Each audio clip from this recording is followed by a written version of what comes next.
We live in a civilization which cannot tell the difference between fitness payouts and abuse. The biggest fitness payout a boy can have is twisted into abuse. It is as surreal as it can get. Started with the Mary Kay Letourneau story, right? In my mind, that's when I first heard about the charade I'm talking about. It was shocking, and it shocked the whole world at the time. And now, 20 years later, 25 years later maybe, it has been normalized. We live in a culture where it's no longer shocking when the state does this. It's like living in a culture where human sacrifice is normalized. Like I said in yesterday's video.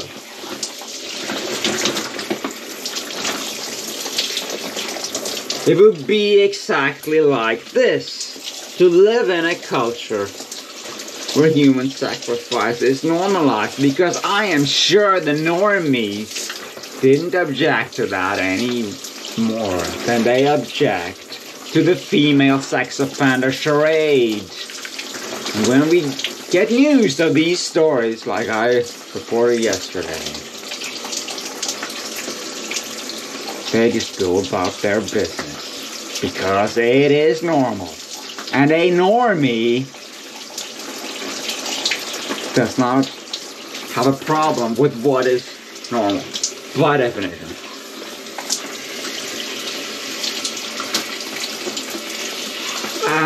I suppose it's a possible step between accepting persecution at random, human sacrifice by lottery even, like in Shirley Jackson's short story. That's plausible. And probably the same as human sacrifice that has verifiably existed. And the step up from that to the female sex offender charade is now empirically proven. It happens. It's here. The horror is real.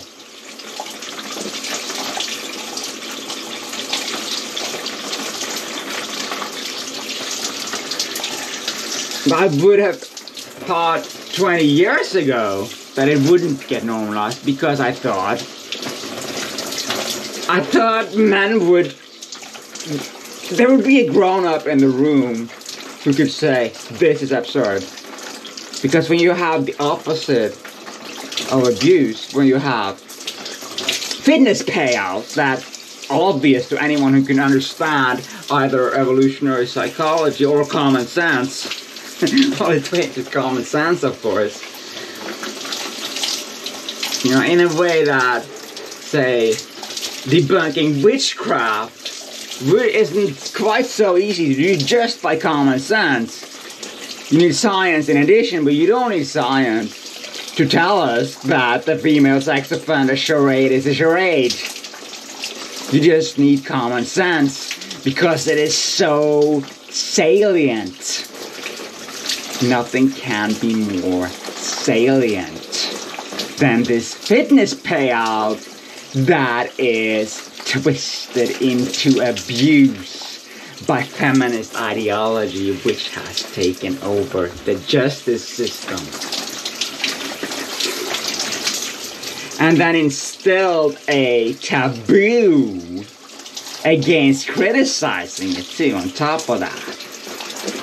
Which means I never can feel safe when I debate it, because you can be banned at any time.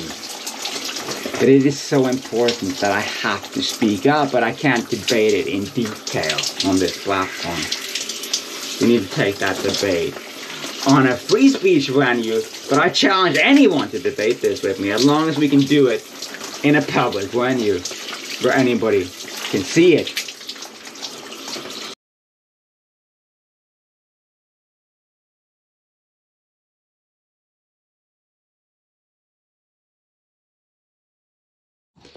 Willie Falou is a famous philosophical zombie. But you have to be a philosophical zombie to be abused this way. And that's one way to express what the culture believes when it claims that it is abuse. Because you have this metaphysical alternative world to overrule the real one. And in this world, Willie Falou is a zombie. His whole life was false consciousness right up until caring for his so-called abuser on her deathbed, right? She's dead recently. And he was with her to the end after marriage and children. That they get divorced on the end, but it was a remarkably long marriage. And it's not like divorce doesn't happen to same-age couples too. By all accounts, they were happy with what happened. So, you have to believe he was a philosophical zombie. Where something else counts. What it counts is this metaphysical alternative version of you, which presumably exists in some platonic anti-sex world where the sexual soul is traumatized by sexuality, no matter how much you enjoy it in this world. I mean, if you think critically about what the feminists believe, what the normies condone and spout themselves when they are defending that ideology, sometimes very offhandedly, like they don't think much about it, much like I am sure human sacrifice would have been in cultures like the Inca culture, which had it. I'm sure that the normies would not have much of a problem with it, and not a very good justification, other than some metaphysical woo. Like, we were doing this for the harvest or to appease the gods. Or in this case, because it's sexual abuse, because we have this unspoken metaphysical zombiehood, we dress it up in these words about immaturity and brain development, which is a myth I've made many videos about, so you know that is bullshit if you have looked into it. Dress it up and that. But if you think critically about it and you don't accept the woo, the metaphysics of abuse in the feminist abuse model, then you'd be like me, and you would be horrified, absolutely horrified, that this passes. Now, what horrifies me the most is that nobody is horrified, except me and Bruce Rind, because nobody else seems to think about this critically.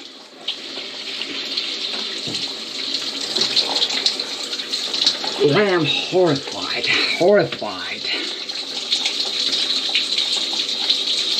There is one thing greater, more important to me than to be personally safe, and that is to at least speak out against the injustice. So that's what I have dedicated my life to. please come along and help the sexualist movement. If you get it. Oh, and even if all that immaturity stuff were true, you would still have to demonstrate that the so-called abuse is a bad thing.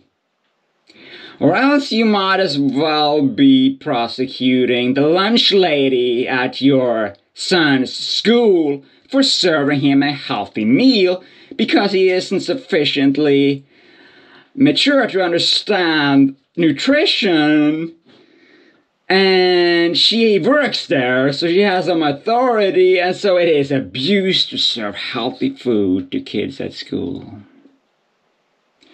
If your argument rests on the fact that these boys are immature and not fully developed and so on, and don't fully comprehend all the consequences and so forth, you would still need to demonstrate that it's a bad thing rather than the fitness payoff, the supreme fitness payout that it obviously is.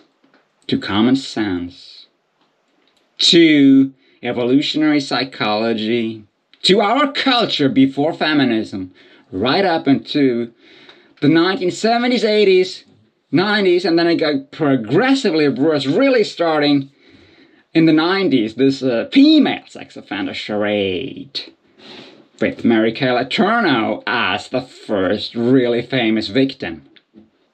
That opened my eyes, made me horrified and shocked, and thinking it would pass, but it didn't. So here we are.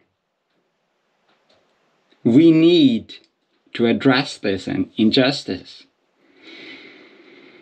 We need to care, because it's happening to more women right now, and many are in prison right now for being way nicer than average. It's worse than singling out women at random and destroying their lives.